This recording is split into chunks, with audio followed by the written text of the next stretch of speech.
Good afternoon. In the event of a fire alarm sounds, remain seated in the auditorium until directed by a Springmore staff member on when and how to exit. Please exit in an orderly fashion. Do not use the elevators. And once outside, please go to a red pole. And if you have not already done so, please take that cell phone and either turn it off or silence it so it will not ring and interrupt during our program. I would like to call this meeting to order of the Residents Association and welcome you to the 9th Residents Association meeting of 2025. It's good to see so many of you here, and we hope that we have a lot more watching on 1341. I would like to ask at this time if we have any new residents who are attending for the first time. If you are, please raise your hand so we can recognize you. Anybody here for the first time? Okay. If you happen to be new out there in 1341, we welcome you to Springmore. At this time, I would like to recognize our Executive Director, Brad Dilday, who will introduce us to a new staff member. I would like to introduce now Jessica Pagan, our assistant, who will go first. Good afternoon, everyone. I just wanted to take a moment to highlight the Better Together at Springmore series that began earlier this month. For those of you that don't know, the Better Together series kind of came about in just response to residents asking to learn more about the services here at Springmore.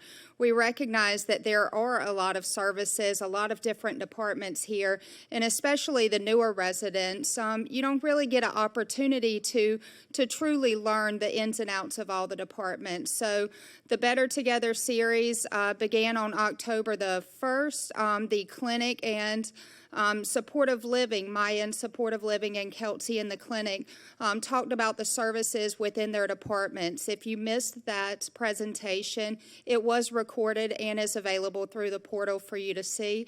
Also, the series will continue at 2 o'clock this Wednesday. Sue, the independent living social worker, Lori and Jim, the chaplains, as well as Ellen and Richard with the home care departments will be speaking about those areas and be available to answer any questions that you may have. Again, this series will last over the next couple of months. All departments will be highlighted. You'll have an opportunity to ask questions, to learn how to better contact the department heads in those areas, and we hope that it'll be beneficial to each of you. This will lead into a new series that will begin in January of 2026, where every month we'll have a town hall meeting. A different department head will speak at each town hall meeting, and again, help to really highlight the services that they offer, and really we hope that you'll find that beneficial. All right, so I will turn it over to Brad, and Brad is going to give you some updates in a few areas. Thank you. Good afternoon. When a really tall young guy walks in here, everybody just cheer for him, okay? No, but Ron's on his way. He got stuck downstairs trying to help with something. So I will introduce him when he walks in. But before that, give you a couple of quick updates. Number one, your elevators. The elevator here, elevator 4, they hope to have that one up and running at the end of the week. So it will be done. However, we have to wait on inspections. My favorite saying. So the state fair getting started, the inspectors are hard to come by because those are the same folks that do all the rides at the state fair. So we are on the schedule, and apparently the supervisors kind of take over and step up while their guys go and inspect at the fair. So they didn't expect it to be too much of a delay, but we'll see how we get on their schedule. So we're hopeful to have that up and running, certainly before the yard sale. I've been assured prior to the 27th, we will be operational. So if they get it all done this week, that should be plenty of time for them to get the inspection done. So we're working on that. And then across the street, 13 and 14, we're waiting on a part still for 13. That's supposed to be here any day. And then both of those will be operational.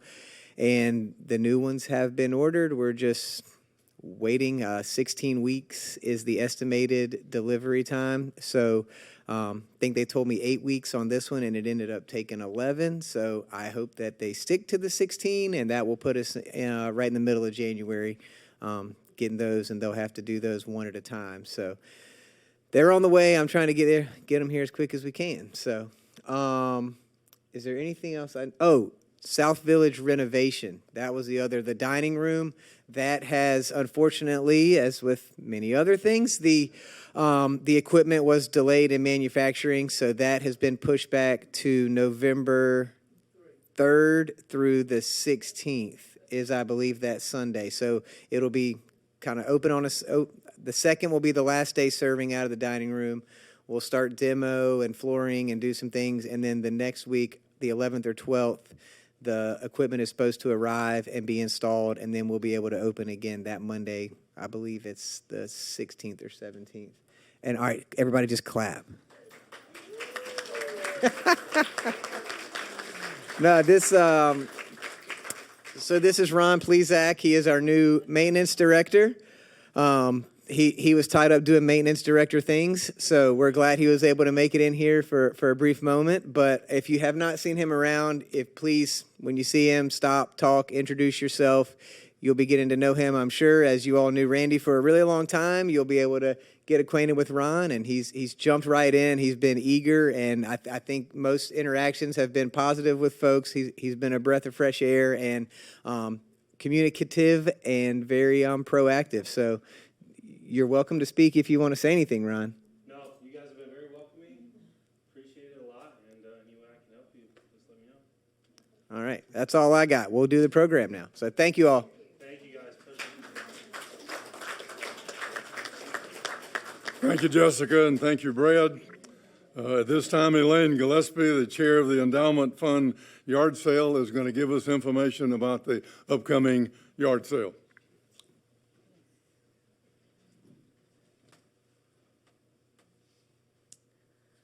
Well, we're just 2 weeks away from our yard sale. So this is your pep rally. Bring your donations to the auditorium on Tuesday, October 28th, anytime between 9 and 5. I think some things say 10, but I will be there long before 9 o'clock.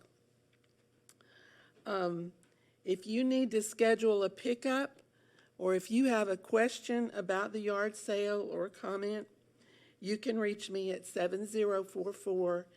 You should do so by October 27th because I will be busy on the 28th and you can't reach me. We will arrange for someone to come and pick up from your apartment if you need them to. This year is the first year we're going to allow power chairs, scooters, and wheelchairs to come in on the day that we're setting up between 4 and 5. So if you have friends who would like to come and haven't been able to, that is the time to do so. It is only open to those people because they're the ones that have been excluded until now, and it's safer if we have them separately. We look forward to seeing each of you between 9 and 5 on sale day, October 29th. There have been some questions about the date, but the date is Wednesday, October 29th. If you've shopped at the sale previously, you know you can find some really good bargains. I will be staying after the meeting if you have any questions or comments or need assistance with anything. Thank you. Thank you, Elaine. We are now ready for our program portion this afternoon, so I introduce our Vice President, Barbara Smith, who will introduce our program for today.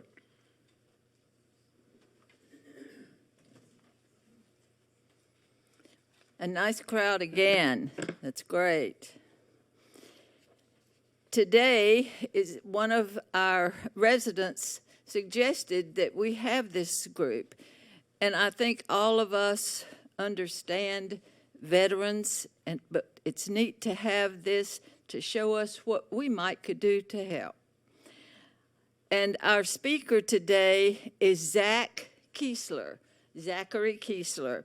He's the Executive Director of Military Missions in Action, which you can see a lot that will say MMIA, where he began his service in 2018 as a program manager.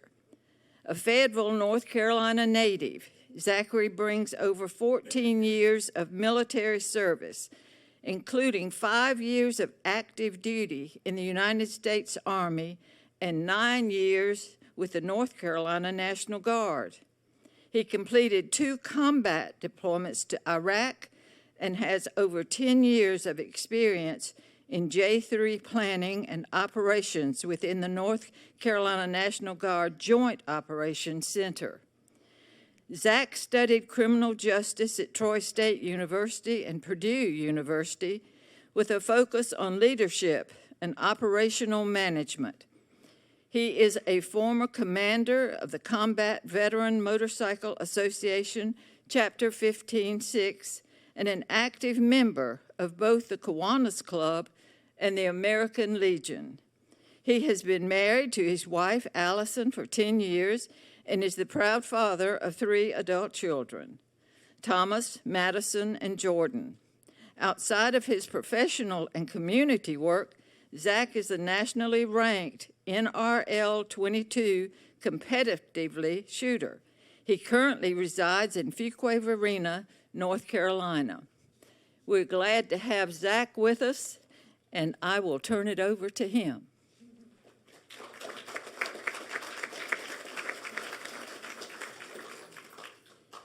Thank you, Barbara. Do we have any veterans in the room today? Well, I want to say thank you for your service and your sacrifice. It does not go unappreciated.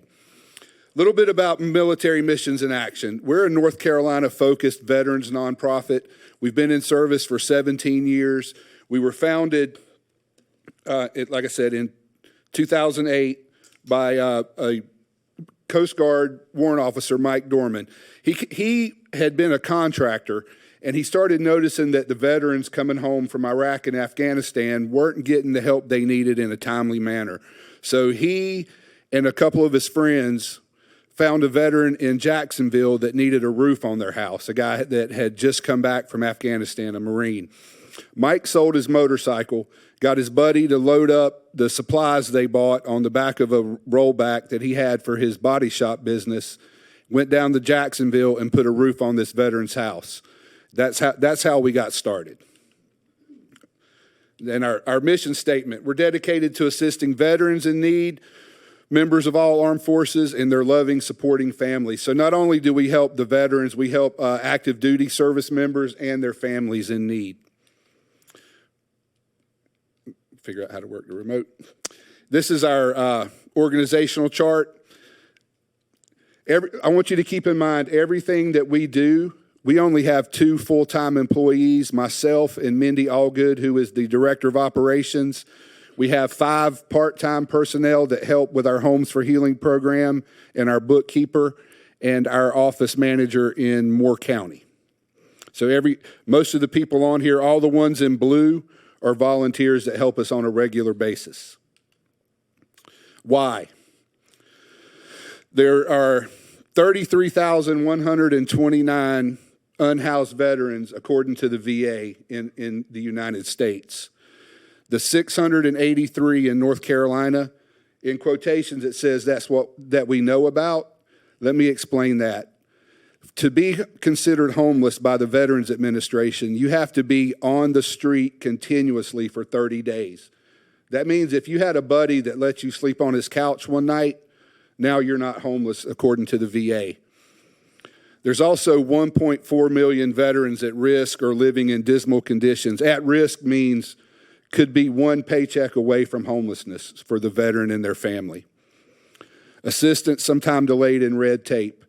I'm not going to knock the VA because I get really good health care from the VA, but I have heard of veterans that needed ramps that had been waiting 6 months.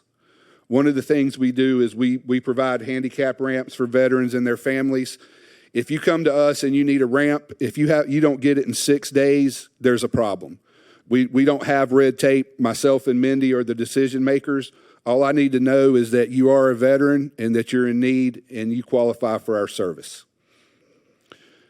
The veterans with immediate needs. A lot of these people, these veterans, when they go to the hospital for whatever reason, they're not allowed to leave until they get a ramp. Well, the VA can't get them a ramp, and it's going to take 6 months. That's where we come in. We provide them a ramp within 6 days. A lot of times we can have it up. Say, I've gotten calls where a veteran was getting out of the hospital on a Thursday. They called me on Monday and said, hey, we need a ramp for this guy to get home. No problem. We got it up. That's what we do. Mike Dorman, the founder, received the Presidential Medal for his service to veterans across North Carolina in 2019, I believe. We have a state reach. Our main office is in Fuquay, Varina. We have a satellite office in Moore County in West End near Southern Pines. But all of our services, except for our transportation program, is available across the state. We've delivered furniture to formerly homeless veterans from as far east as Jacksonville to as far west as Candor this year, which is west of Asheville. So everywhere in between, we've delivered furniture to. Here's what we have done so far this year. We provided 161 veterans and their families with household goods, traveling over 15,000 miles across the state. We've put up 17 handicap ramps.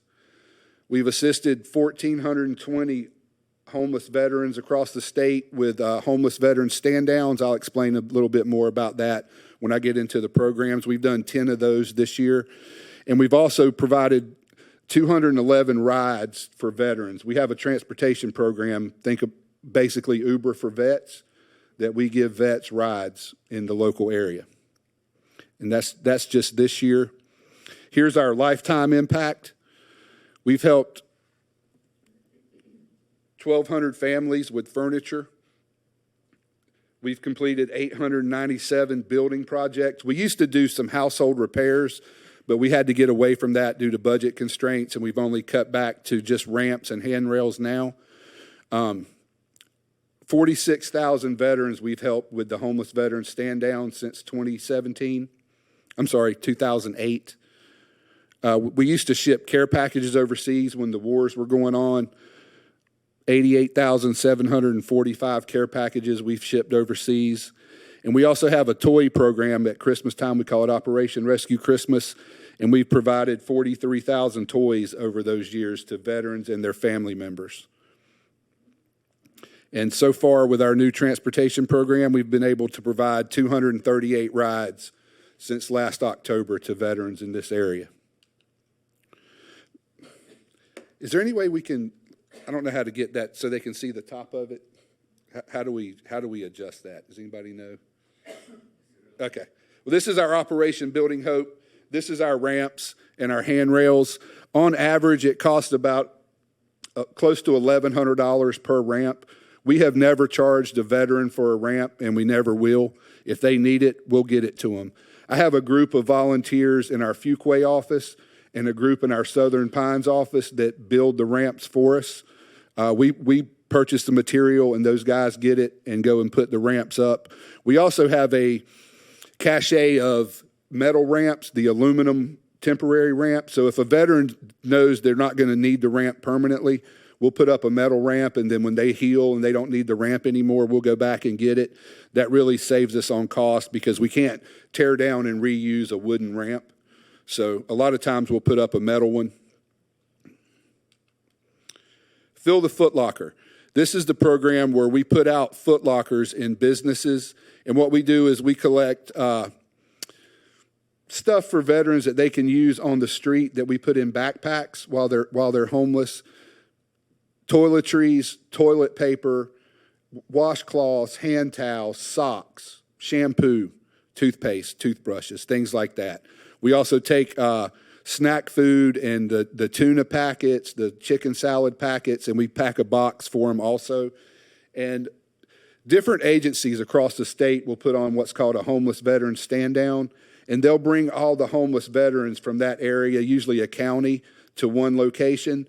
The community colleges are usually there with their barber schools. They'll give the veterans haircuts for free. They'll work with companies to bring in shower trailers so that the homeless vets can take showers. They always provide a breakfast and a lunch for them that day. And we take all the stuff that we collect in the backpacks and in the Foot Lockers, pack backpacks and give them a backpack while they're there. In the picture, that's David and Donna who go out and pass all the stuff out for us. Behind them are what are called Plarn blankets. I don't know if anybody's ever heard of those. We have a group of ladies that crochet blankets out of grocery bags, the plastic grocery bags. They cut it into strips and crochet it. The homeless veterans love those because they're good ground cover. They don't soak up water. They don't mold, mildew. They can just shake them dry. And the ladies have also started making pillows out of the same stuff. So it's pretty neat, and the veterans love getting those. So far, like I said, we've done 41,000 veterans that we've passed out backpacks to since 2008. Operation Rescue Christmas is part of the Fill the Foot Locker program. We collect toys October and November and give them to veteran families in need and active duty. Last year at Fort Bragg, there were 700 kids on the list in need for Christmas. You know, that breaks my heart to be a soldier and know that there were 700 kids of soldiers that were in need at Christmas time last year. We were able to send about 3,000 toys just to Fort Bragg last year. We worked with another nonprofit out of Tampa that provides us with stuff, and they were able to get us a few pallets of toys that we were able to take down there. But not just Fort Bragg. We did Camp Lejeune and Seymour Johnson Air Force Base last year to help them out, in addition to about probably 60 families that we had helped through other programs that we had been made aware of to get them stuff that they needed for Christmas. We were also able to give each family at least a $100 gift card so that they could get food, or if they didn't need food, the parents could buy toys for the kids, you know, special things from the parents to help empower the parents. And we do that every year. Homes for Healing. This is the program that really sets us apart from any other organization. This program is basically a furniture bank, but we're the only one in North Carolina that's veteran specific. We pick up furniture, appliances, dishes, household goods, and in the local area, and we deliver it to veterans who have been homeless and have gotten permanent housing through different agencies across the state. The VA has it's called the HUD-VASH program, and they provide housing vouchers to homeless veterans to help get them off the street. So when they move in, if they're lucky, they have an air mattress and a folding chair, whatever they brought from the street with them. When we leave, they have everything they need to function inside their home, whether it's an apartment or a house, whether it's a veteran and his wife or a veteran with a wife and 4 kids. We do not pick up beds. We have a nonprofit that we work with that provides us brand new beds and platform frames so that every veteran gets a brand new bed. The impact of this program, I can't speak about it enough. It was the one that I started with. I was the program manager when I came to MMIA. We delivered to a veteran in Charlotte, Salisbury, right outside Charlotte. And when we got there, we were unloading everything off the truck, and he started crying. And we asked him what was wrong. He's like, "You guys brought me a microwave." We're like, "Yeah, man, everybody gets a microwave." He's like, "I walk 3 blocks every morning to the gas station down the street to heat up my Jimmy Dean frozen biscuit for breakfast, and I don't have to do that anymore." So just little things like that make a huge difference to these veterans. We went into one guy's house, and he had an air mattress, and he also had a bicycle tube repair kit. We're like, "What's that for?" He's like, "I'm tired of waking up on the floor. My air mattress always goes flat." Well, not anymore, buddy. You got a brand new bed. So this program, like I said, I can't speak on it enough. The almost 160 veterans we've helped so far this year, we changed their lives. They have nothing, and when we leave, they have everything, you know, the way they see it. And it's just stuff that we take for granted. All the stuff besides the beds that we deliver, we pick up secondhand. If it's dirty, we clean it. If it's broken, we try to fix it if we can. And, to these vets, it means everything. The average cost to furnish a veteran's apartment is about $1,750. So, Warrior Wagon. One of the things we noticed starting about 2020, 2021 with the Homes for Healing program is the places we were delivering furniture to started moving from urban areas to a lot more rural areas. And it was due to the cost of housing going up in the urban areas. Well, an unintended consequence of that was the veterans were dependent on either a bicycle, if they could ride a bicycle, or public transportation. Well, when they started getting pushed out into the rural areas, there was no public transportation. They couldn't get to their doctor's appointments. They couldn't get to the grocery store, the drug store. And we had a few vets call us to come pick up their furniture because they were going back on the street because it was easier. So we worked with the state to get a grant to start this program. We had a company develop an app for us that we told them what we wanted to do, and they gave it to us at 1/10 of the cost of what it would take to develop an app. So we have a program that's basically Uber for vets. Right now we're in Johnston, Durham, Orange, Harnett, and Wake County.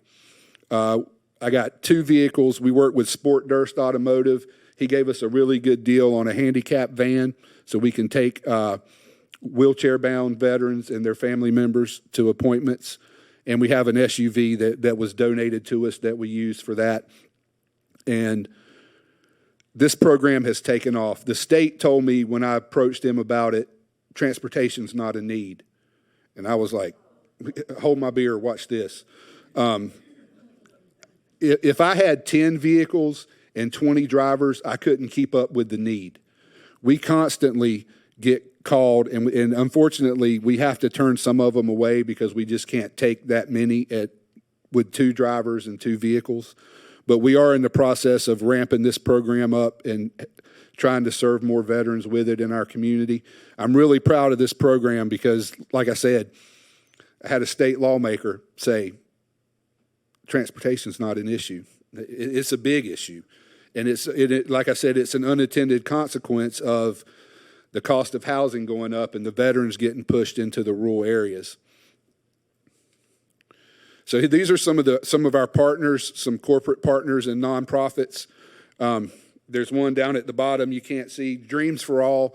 They're a nonprofit out of Aberdeen. They give us brand new beds, queen, full, and single beds and bed frames for all of the families and veterans that we deliver to. That has taken a big load off of us because we were having to purchase new beds. We used to pick up used mattresses. When Mike Dorman was alive, he passed away in 2021. He would not tell anybody no that wanted to donate something. And I would go to these places, and there was one time I looked at a mattress and I was like, I'm not touching it. It looked like a crime scene. And if I bring bed bugs home, my wife's going to burn my house down with me in it. So we were fortunate enough to be able to buy mattresses until we linked up with Dreams for All, and now those beds are donated free of charge, and we really appreciate that from them. The Veterans Life Center they're in Butner, up near Durham, if anybody's familiar with the area. They are another veterans nonprofit that we work really closely with. If a veteran comes to us and they don't fit within our programs, we don't turn them away. We try to find them help. We find somebody that can help them. Veterans Bridge Home is one that we really depend on a lot. I had a veteran call me that was in Garner living in his car, and he needed somewhere to stay to have his mail sent so he could get an ID so he could get a job. I called the Veterans Life Center at 3 o'clock on a Friday. At 5 o'clock, the veteran was in their office doing his intake paperwork. They run it's like over a year-long program where they help a homeless veteran get schooling, financial assistance, any kind of mental health and health assistance that they need. So The veterans nonprofit community around here is really integrated with each other, and we do a lot with each other to help the veterans in North Carolina. How can you help? Follow us on Facebook and Instagram. Sign up for our monthly newsletter on our website. Our website is located on the back of the flyer that's on the chairs. You can go there and sign up for our newsletter. We send a newsletter out every quarter to talk about what we're doing and some of our upcoming events. If you know of a veteran in need, let us know. Like I said, if we can't help him, we'll find somebody that can. Volunteer. Like I said, everything we do is done through volunteers. All those numbers of the veterans that we've helped in the different programs, myself and Mindy and our 5 part-time employees, we could never do that on our own. So we are really grateful for all the volunteers that we get that show up day in and day out and help us. Recommend other groups for us to speak to. If you're a member of another organization, let them know about us. Spread the word. Another way you can help is gather items for our Fill the Foot Locker program. We also have, in addition to the Foot Lockers for that, we have boxes for the Homes for Healing program. We take dishes, silverware, any kind of household good that a veteran can use, we take it and we get it to them. If you know of any corporate sponsors, anybody that's in the corporate world that would like to donate, send them my way. We're always looking for donations. And that's it for the presentation. Does anybody have any questions? Well, I know somebody's got some questions.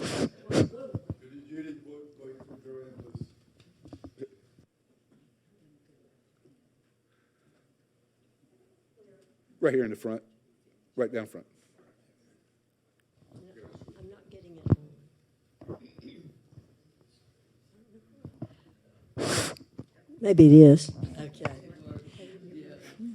I was wondering how much storage space you have for things like like silverware and dishes and things like that, because sometimes I know of somebody getting ready to move to a place like this, and they may have lots of that kind of item, but Yes, ma'am.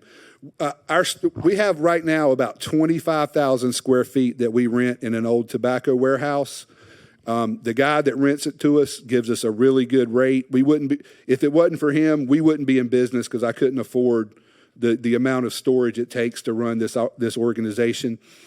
So yes, if you know of anybody that's moving and downsizing, please send them to us. We do that. We get that a lot, and we'll go out and tell the homeowner, yeah, we'll take, this is the stuff we'll take, and then, set up a date that we'll go out there and get it. One thing I didn't mention, every dollar that we take in, 87 cents of that dollar goes back into our programs. Our office space in Fuquay has been donated by the young group of Fuquay Insurance Company since day one. They donate our office space, our utilities, internet, all that. We've never paid a dime for that. The storage space that we use, which is our biggest expense by far, we pay about a third of what a normal person would pay per square foot for storage. So MMIA is a really good organization financially. We're very cognizant of being conscious with the donors' money. Like I said, 87 cents of every dollar goes back into our programs. We're platinum rated on GuideStar. So, every year we submit our financials to be looked at by the nonprofit watchdogs. Any other questions? How do you dovetail with Wounded Warriors?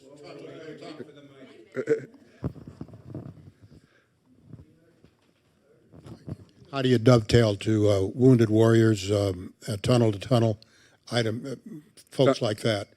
Where do you fit into the picture on that? Let me make sure I say this right. The things we do, they don't do. Like, they're not boots on the ground building ramps for vets. They do what their programs are. We do send vets to them, like with their hunting thing, that, it's the recreational side of it. But we don't have a lot of interaction with Wounded Warrior or Tunnels to Towers. And it's not, it's just, we're just different in what we do. You're welcome. Yeah, it was the pleasure of my husband and myself to work with Mike Dorman back. I was in the Women's Club of Clayton, and he came there back when they were first starting MMIA. And what a wonderful man, and deserving of the Presidential Medal of Freedom for what he started. We went down and helped build the finishing touches on a house in Lillington for a Marine who was told he would never walk again and he would never have children. And what we were working on that house was to have a lower floor so he could get around because he was walking, and they were making room for their 1-year-old child. Yeah. So it was a real pleasure to work with Mike, and so glad to see that everything is continuing. I'm just wondering what we can do here most beneficial. I'm sure we could send a check to your address here on the flyer, but could we, Springmore, could we put together boxes so we could fill the Foot Locker? Yes, ma'am. I can bring Foot Lockers out, and what we have is we have the Foot Locker, and we have an easel and a poster board that tells what we take in the Foot Lockers, and also the Homes for Healing boxes. Absolutely, yes. If y'all would like to do that, just. I would ask Springmore management if that would be allowed. Yeah, we can definitely work together and make that happen. That would be great.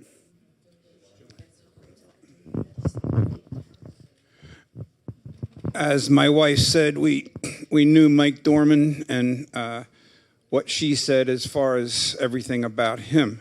I have taken any number of truckloads out to Fuquay Arena, to your headquarters out there from Clayton, and one question I have is I remember taking a lot of clothes, and I don't think I see clothes mentioned in the brochure or in your presentation. Do you still take clothes? And then a second question would be, I saw a little bit about donating $10 a month, but you didn't really dwell on that, and just more specifics on donations, whether it's $10 a month or some other way to do it. So a two-part question there for you. Okay.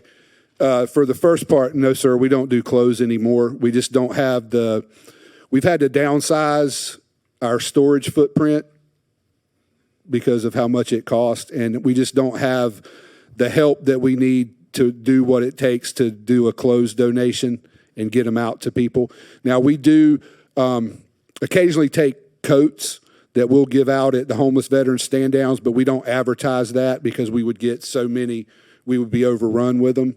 And as far as donations, yes, on our website, we have single donation or recurring donation, and it's all on our website, and you can go to and check that out. You're welcome. And thank you all for being volunteers and saying the kind words about Mike. When he passed away, the board of directors put me in charge, and I didn't know what to do. Y'all knew Mike. You know, I couldn't fill his shoes. Nobody could fill his shoes. So my only goal was to not fail, and I think he would be proud. So, yeah. Anybody else?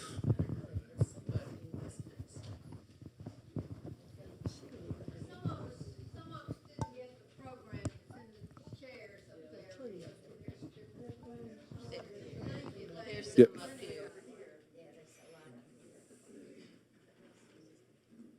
Any other questions?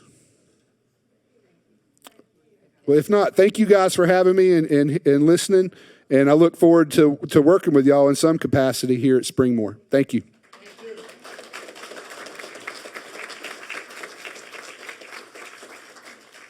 Zach, we thank you very much for your military service and for service now to these veterans. It's a wonderful thing. We appreciate you being here. We're going to give out the door prizes in just a minute, but I do want to tell everybody here and everybody at home, if you run into Vidya Iyer, she is the dark-haired, pretty girl that runs First Citizens Bank. she always donates the gifts for the Residents Association meetings. She is super. Please tell her thank you if you run by her and see her. Okay, I will. That's right. She is such a dear person. And next month, on November the 10th, we will have the Cardinal Singers, who we all know and enjoy, and we're looking forward to seeing them. So I will turn this back over to the Presidente, Mr. Jim.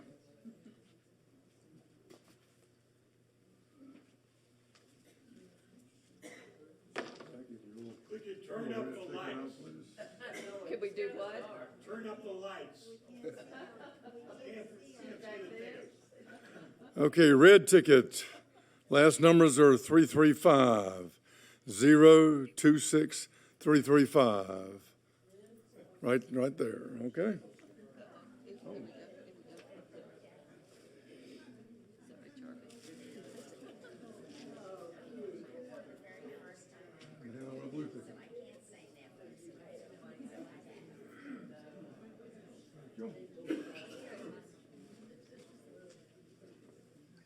All right, this is a blue ticket with the small numbers on it. The last number is 908. So we're looking at 1429908.